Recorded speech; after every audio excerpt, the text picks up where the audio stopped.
们选择视图，有一个3D 视图的相机，我们选 A 点往 B 点看，然后我们得到一个透视图，把视窗画面打开。我们选一个物件，椅子下方这个像眼睛这个符号是暂时隐藏隔离，我们点它可以隐藏元素。我们再点一张椅子，再点它，我们也再可以隐藏元素。我们再点它，再按它，我们可以选隐藏这一类品类的东西，所以属于家具这一类的就全部隐藏掉。我们按 Ctrl+退回，我们再选物件，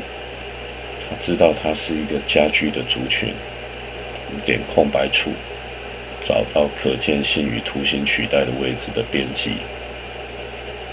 在模型品类下方的家具，我们把它取消，按套用，确定。这一类的家具类也被可见性就被关掉。我们再按 Ctrl+退回，我们选它，可以把物件钉住。就后续你要删除的时候呢，它会提出警告，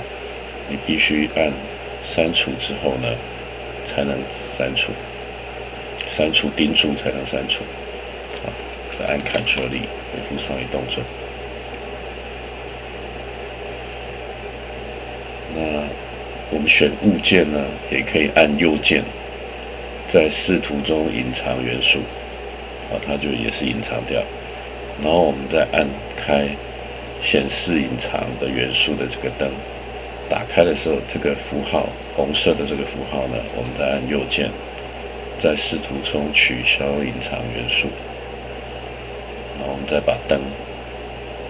关闭显示隐藏的元素关掉。